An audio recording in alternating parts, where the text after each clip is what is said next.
wonderful A-Plusers out there. It is I, Stuart, here once again to give you guys another review for Stargirl Season 2. Of course, we're going to be talking about episode number 10 this time. One that, to me anyways, definitely takes a bit of a step back from all the intense situations that we've been getting, I should say, in the previous couple episodes. Now, that's not to say that this episode doesn't have any dark turns. Like, it definitely took a very dark turn at the very end of the episode, but it definitely doesn't feel like they're just adding more weights onto the show, like weight after weight after weight. Here it feels like you actually have a chance to take a little bit of a breather before it gets back to kind of the more intense situations that we've been getting in these last few episodes.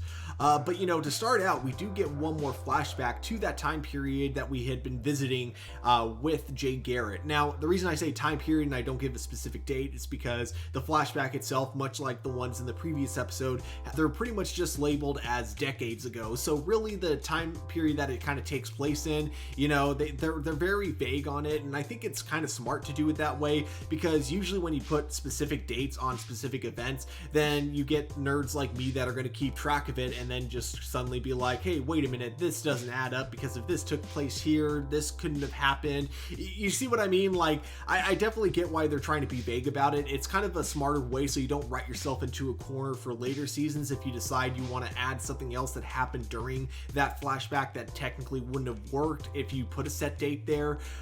So I think kind of being vague about it is just, it gives the writers of the show a lot more leeway for writing future flashbacks going forward in the seasons. We do find out here that Sylvester, actually, the reason he ended up voting to kill Eclipso was because the big threat that Eclipso had on Sylvester was that he was going to kill Pat. So that ended up being the thing that set Sylvester over the edge. We also learned that the reason Sylvester really wanted Pat to go along with him when he went to go kill Eclipso was because he and Pat together are a good team when it comes to figuring out other ways around having to cross that line, essentially. And so part of him was just hoping that the entire time when they were driving there, that maybe one of them would come up with another way that they could stop Bruce Gordon without actually having to take his life. But unfortunately, nothing happened, and so they ended up having to cross that line that ended up, as we know, later breaking up the JSA altogether. But we also do have a really kind of sweet moment where we do see that Sylvester really does think of Pat as a brother, even though he gives him a hard time, like we had been seeing in the previous episode. Now, we then cut back to the present time, which takes place immediately where the previous episode left off, and we see that Courtney is still very heated with both Pat and Barbara. Right before she can really get too mad at them, suddenly the Shade starts crashing in, and of course he has to make the really cliche joke of, I'll admit, not my best entrance. I especially thought it was hilarious that he ended up breaking the table that I swear was the table that they had just fixed earlier.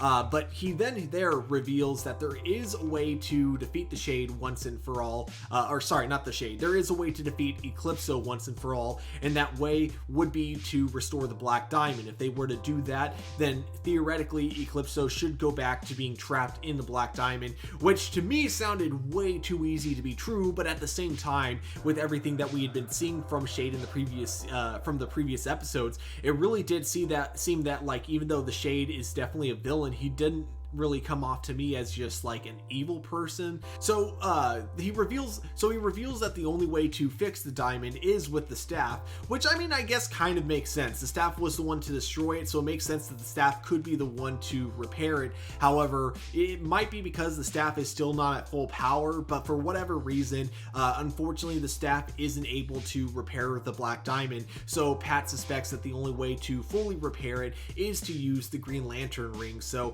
he and Courtney go on a bit of a road trip to Civic City, where they're trying to track down Jenny, who is still, of course, as we saw in the previous episodes, looking for her brother. We find out that they're following a trail that was basically I believe it was two different buildings, one orphanage and then one federal building, but both were abandoned at the time. And we find out that they were both lit on fire with green flames, which of course leads them to believe that Jenny had done it.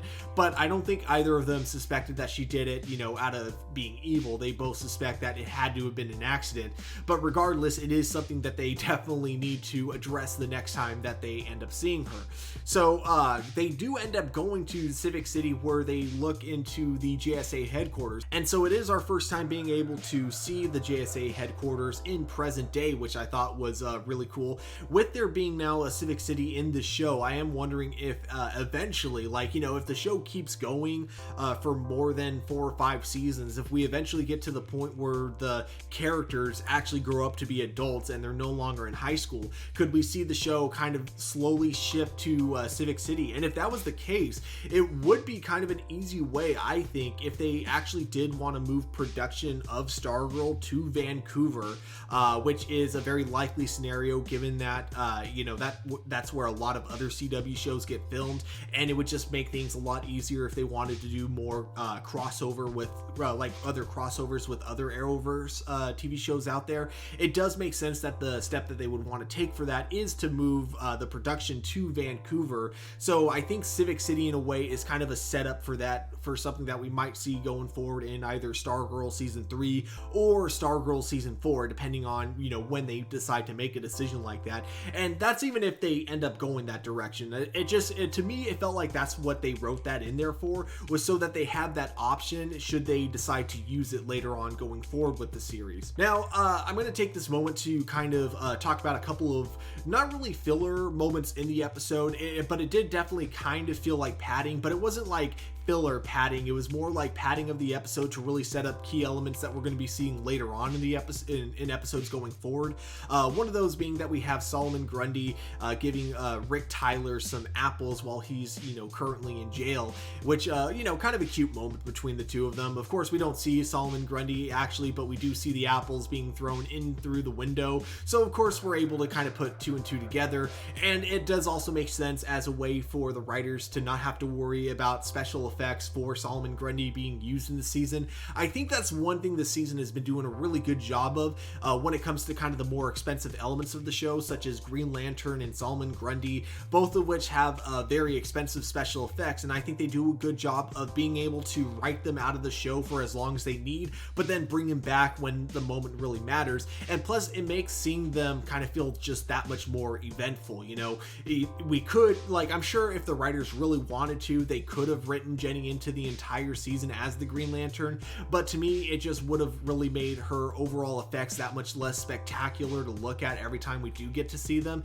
And also, it would have just felt very forced to kind of like have her into this plot that really hasn't involved her that much. So I do like how they've been giving her her own thing to do, but she's still a part of the show, and it seems like we're definitely going to get more of her in the future. In fact, I wouldn't even be surprised if she was going to be in the last few episodes of this season, in fact, because I believe we're on episode 10, and so if there's a 13 episode season, it would probably be about 3 more episodes that she would be in. But the other padding part of the episode really kind of comes down with Mike, who is currently working on the Stripes robot, trying to get it fixed, and it's here we get like a really funny joke, kind of similar to what I was mentioning about Mike before when he was working on the Stripes outfit, how he you know, is kind of complaining about how much work is going into it, and I was like mentioning, well, what did you expect? You know, there's a lot of factors that go into building a giant robot. And so here he kind of admits to himself, like, man, I thought this would be like putting together Legos, as he's clearly trying to fix stuff, but like the more he fixes, the more like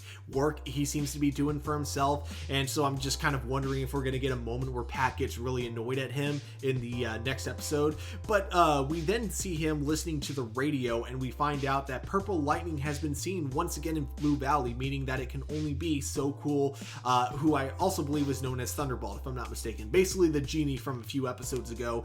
And we get a moment that, you know, really, it's funny because you almost forget how lighthearted the show is at times because of how dark these last few episodes are. But we get like a really silly moment where he is going to the area that was mentioned on the radio, and he discovers an entire house has been turned essentially into a gingerbread house. So we know who, of course, owns the pen now, and we know that it's someone that Mike actually is friends with because he's been name dropped a few times in season 1. So I am very excited to see how that actually kind of builds up in the next episode, assuming that's when Mike is going to find out who now owns the Thunderbolt pen. So going back to the Shade, we have Beth, who has basically been assigned to kind of keep an eye on the Shade to make sure he doesn't try anything. Something really funny about this was before Courtney had actually left with Pat, she asked Beth to kind of go to the house and just kind of keep an eye on the Shade to make sure he doesn't try to harm either Mike or Barbara.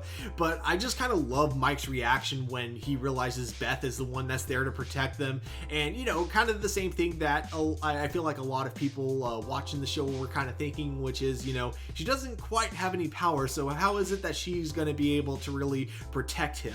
In the same scene, we finally get Beth being able to once again get a signal with Dr. Midnight, and Dr. Midnight does kind of ease the tension, I want to say, by kind of assuring Beth that he doesn't think the Shade is actually evil.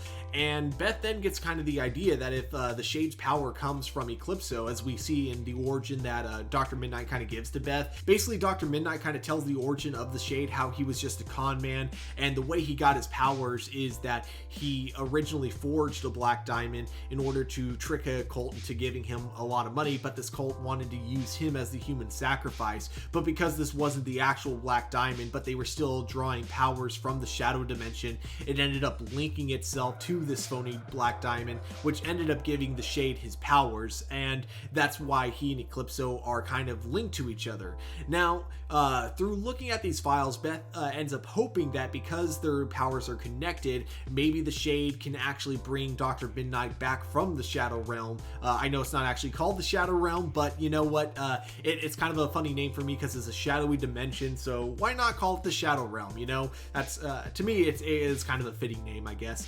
So Beth ends up finding out, though, in doing so, that restoring the diamond isn't actually going to trap Eclipso, but rather it's actually just going to summon him. But unfortunately, by the time they figure this out, it's a bit too late. Courtney and Pat have already gotten to Jenny, and she has already fixed the diamond. Before I go into what actually happens after they fix the diamond, something that I thought was kind of like interesting was where Courtney and Pat end up finding Jenny, because they end up finding her at the orphanage where she believes her brother is being held, and the orphanage is called the Helix Institute for Youth Rehabilitation. And now I don't know if Helix is a thing from the comic books, and I also wasn't even sure at first if it was pronounced Helix or Felix, because it sounded like she was saying it with an H, but as soon as they arrived to the institute, the logo, to me anyways, kind of looks like it's an F. But I guess it is called the Helix Institute for Youth Rehabilitation.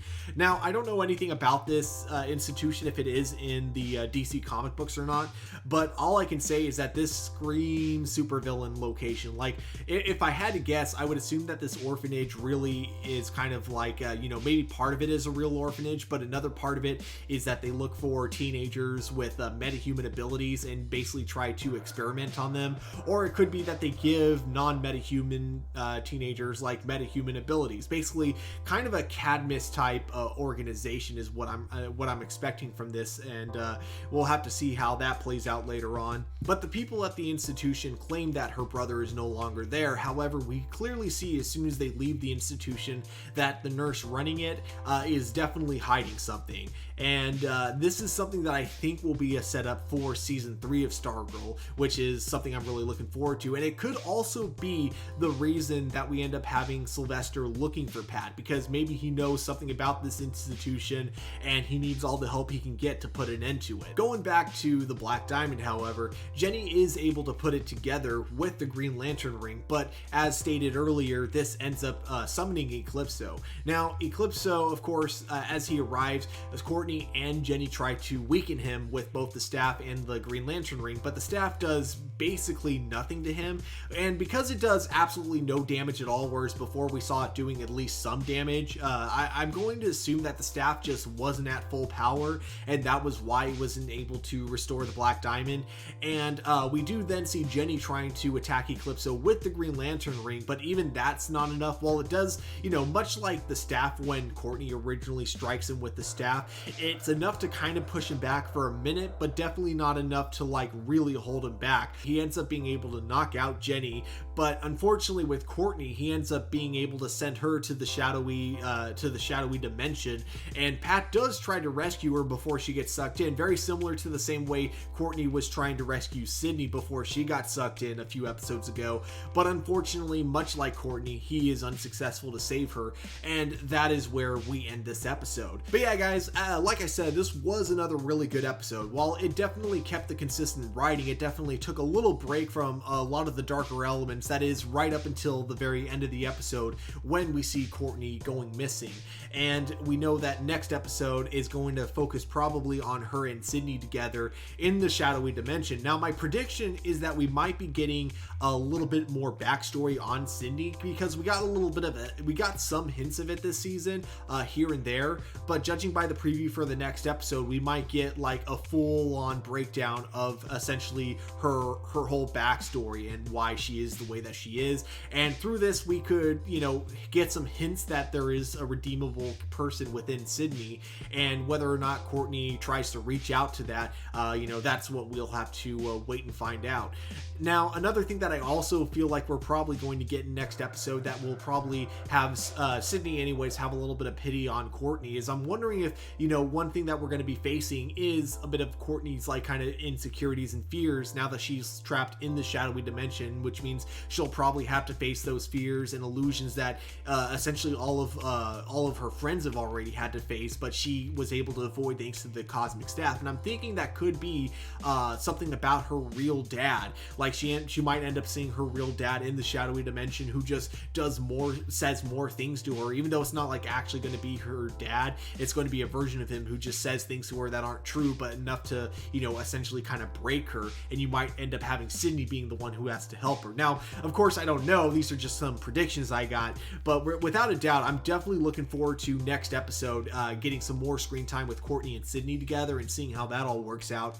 Now, also in this episode, I did think a lot of the character chemistry that we got, like between Pat and Courtney specifically, with her having a very fractured trust with him, I thought it was kind of interesting because there were definitely moments that really harkened back to the very first season, back when their chemistry was extremely awkward, because she clearly never actually thought of Pat as an actual father figure until the very end of the season. So we have a lot of those awkward moments, like in episode 1 where Pat is trying to reach out to her but not trying too hard, but she's not even really giving him a chance. That's kind of what we got in this episode to really kind of harken back to.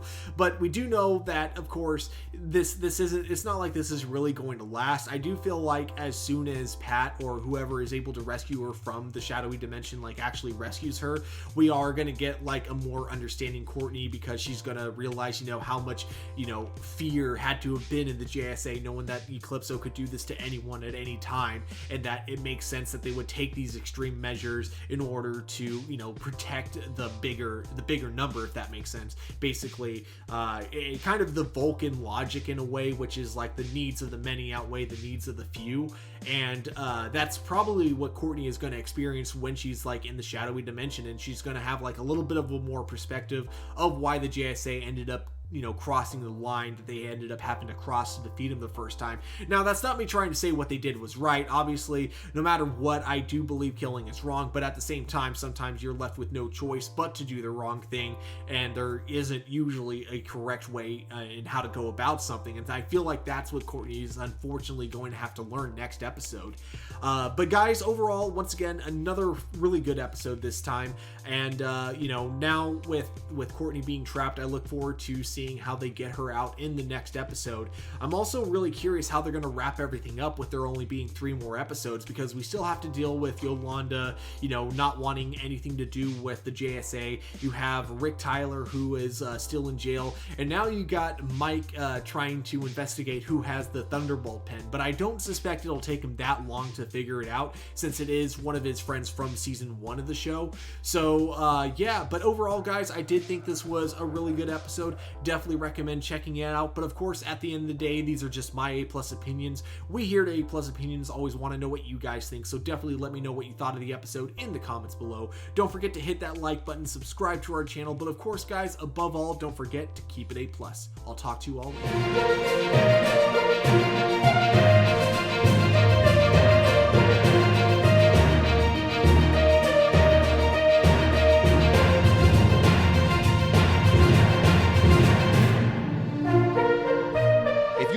content and want to be a part of helping our channel grow? Become a patron supporter. We have affordable tiers to choose from that offer a variety of exclusive and early access content, from audio files for all of our shows for you to enjoy on the road, access to our Discord community, and plenty of reactions, reviews, character breakdowns, and more. Check us out at patreon.com/A+opinions. And as always, remember, like, subscribe, and hit that bell notification so anytime we drop a brand new video, you will be notified.